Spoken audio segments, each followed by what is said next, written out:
Good morning, students. It's me, Miss Tanya, and today we are back with another lesson. As you all know, that we have completed Transport and Communication Part 3 in the previous lecture, in which I have explained you about different modes of transportation, such as railways, roadways, and airways. So today we are starting with water transportation. So I am zooming this slide so that you can see very clearly that what exactly the content is written. But before moving forward, hurry up, grab your notebook along with pencil and pen and start noting the important pointers. And yes, you're obviously familiar with other guidelines. All right. So moving forward, transport and communication. Now, when I talk about water transportation, that it means that water transportation is the process of moving people, goods, etc. by ship, boat, or sailboat over a sea, ocean, lake, canal, river, etc. When I'm talking about water transportation, that it means that you're moving goods from one place to another on the requirement and basis of the demand of people by ship, boat, or any other thing which is related to water transportation, and you're transporting goods from one place to another by sea, ocean, lake, canal, river, etc. All right. When I talk about water transportation, then the first thing which comes in mind is Pakistan's waterway network is progressing day by day. Karachi being the only major city situated next to the Arabian Sea. Well, you're already familiar with this thing that Karachi is the only city which is situated next to the Arabian Sea. And yes, Pakistan's waterway plays a very important role in the context of economic development as well. All right. Now, the third point, with the development of the waterways connecting Indus River and Punjab will raise employment opportunities.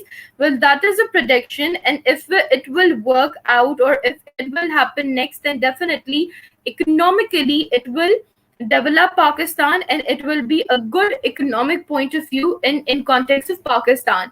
Increases economic and social development of Pakistan. Yes, of course, when you are doing trade and commerce within Pakistan or out of Pakistan, then obviously here we are talking about economic development as well, and here we are talking about social development as well.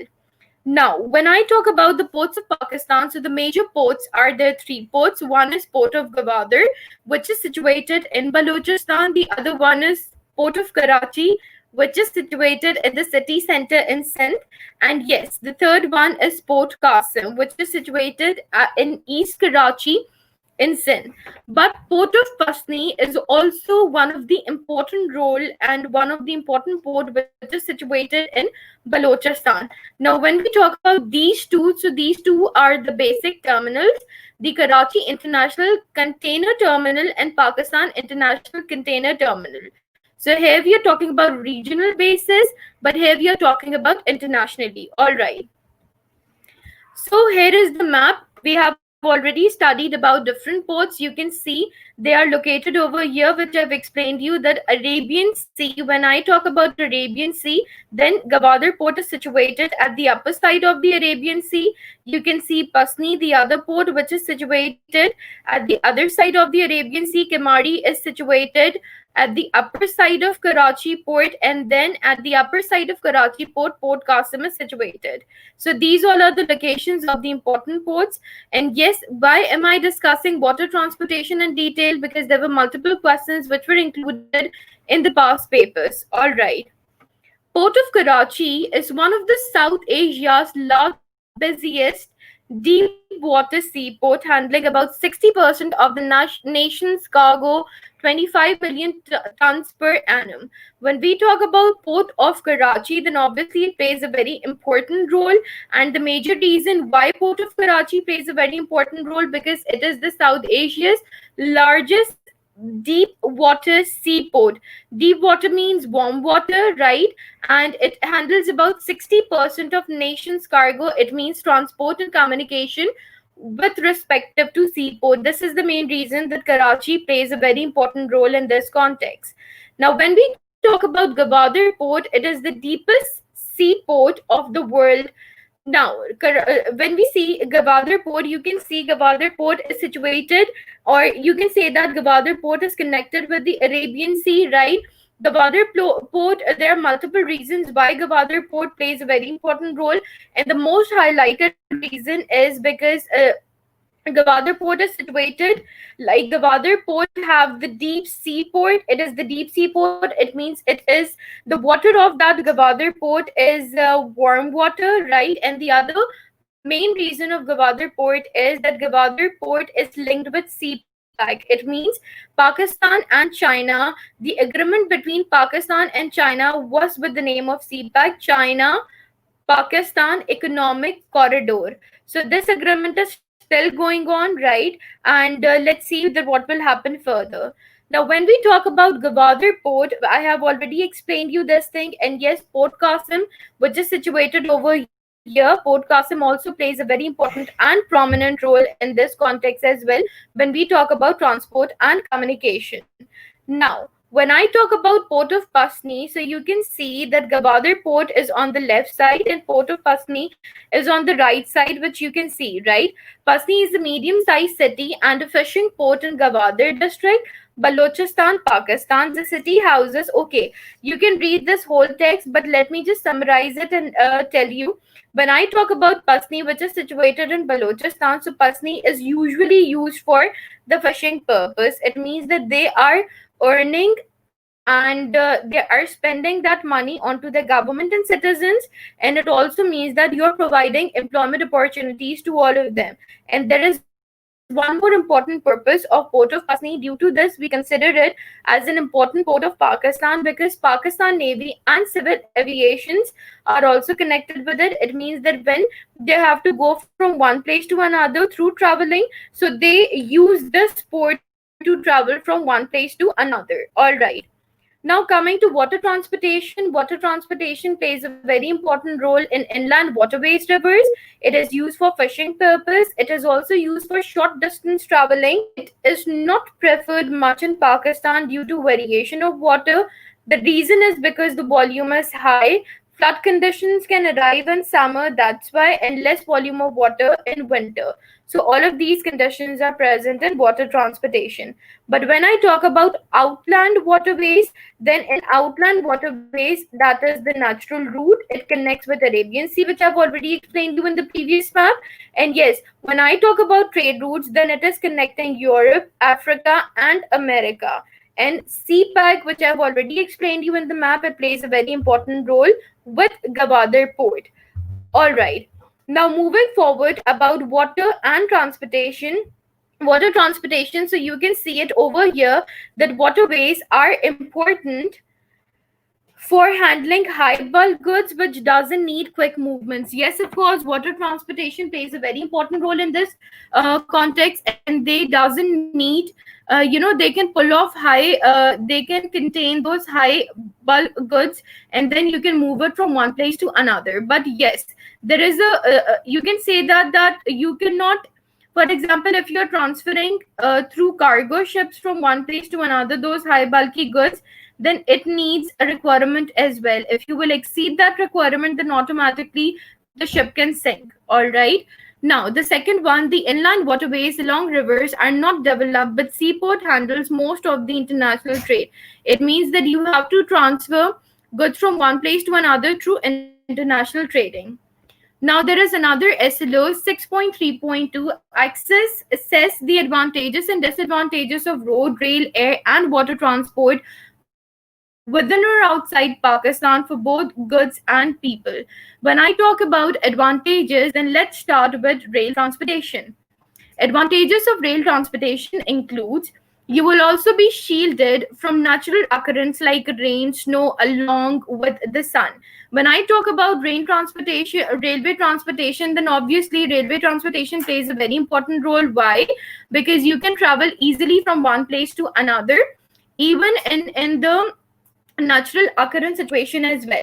The railway has a large carrying capacity with the elastic and might be expanded without problems. Yes, it has a very huge elasticity and it has a huge capacity for the people to travel from one place to another. Railway car transport is probably the largest with the affordable train tickets. They help the less privileged along with the public to slice cost and have their jobs done. It means that you can travel economically from one place to another. It means in not the ticket is the price of the ticket is low so that it is affordable for the people.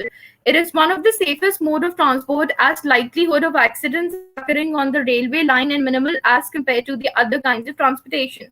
We talk about the other kinds, then railway is much safer than the other transportations to be traveled. Bulky goods will not be very easy to transport through air or land, hence the railway is easily the most suitable way of transporting goods from one place to another, because you have to travel and you have to take the bulky goods with you, so that is the safest thing for you to travel. The railway assists in the industrialization of your country by giving cheap and convenient mode of transportation for raw materials and fuels. It means that they are providing all these opportunities and equipments which are needed. Being able to support mass movement of men and women from a single place to the next enables it to supply mobility of labor. It means that you are providing them with job opportunities. Now, when I talk about the disadvantages of railway transport, so you can see the first point, it requires large investment of capital. Obviously, for example, if any part of the railway is out of network, or you can say that if it is not working properly, so the maintenance is high. It is inflexible. Its routes and timings cannot be adjusted to individual requirements. Obviously, you cannot adjust those timings. Whatever timings are provided to you, you have to go through that. It cannot provide door-to-door services, as it is tied to a particular track. Intermediate loading or unloading involves greater cost, more wear and tear, and wastage of time. Obviously, these are not door-to-door services, alright. Now, they may give rise to monopolies and work against public interests at large. Even if controlled and managed by the government, lack of competition may breed inefficiencies and high cost. Obviously, when the government is involved, so that you have to face so many things over there. Now, railway transport is unsuitable and uneconomical for short distance and small traffic of goods, because obviously if you're spending money, so I think you won't spend money for a short distance, right? So for short distance, people prefer road transportation as compared to railway transportation. It involves much time and labor in booking and taking delivery of goods to railways as compared to motor transport. Obviously, because there is a time margin.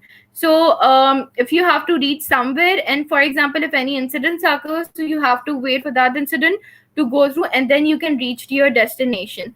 Because of huge capital requirements and traffic, railways cannot be operated economically in rural areas. Thus, large rural areas have no railway services even today. When I talk about the life of the villages, then obviously in the rural areas still they are not operated. They are operated in city life. So this causes much inconvenience to the people living in rural areas. Now let's talk about the advantages and disadvantages of air transportation. Advantages of air transportation. Air transport is free from physical barriers because it follows the shortest and direct routes where seas, mountains, and forests do not obstruct. Because obviously, what you're doing, you are traveling through air, so you don't have to think about all of those barriers, the physical barriers. It is much of the most convenient way to travel from one place to another. Aircraft travels to any place without any natural obstacles or barriers because the custom formalities are compiled very quickly. It avoids delay in obtaining clearance. Obviously, everything is under control and you can go through it very clearly. It plays a significant role in the national defense of the country because modern wars are conducted with the help of airplanes. And yes, when I talk about industrialization, then in industrialization, even that thing is used in warfare as well.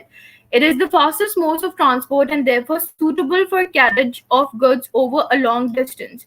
It means that in shortest period of time, you can travel those goods to the desired destination. Air transport provides comfortable, efficient, and quick transport services. Yes, of course, it is less costly mode of transport. It is therefore accessible to all areas of land. All right. Now, when I talk about disadvantages of air transport, so the first disadvantage, which you can see over here, is the chances of accidents are greater in comparison to the other mode of transportation. The operating cost of aeroplanes are higher, and it involves a great deal of expenditure on the construction of aerodromes and aircrafts. The aircrafts have small carrying capacity, and therefore these are not suitable for carrying bulky and cheap goods with them. All right. So you have already familiar with the disadvantage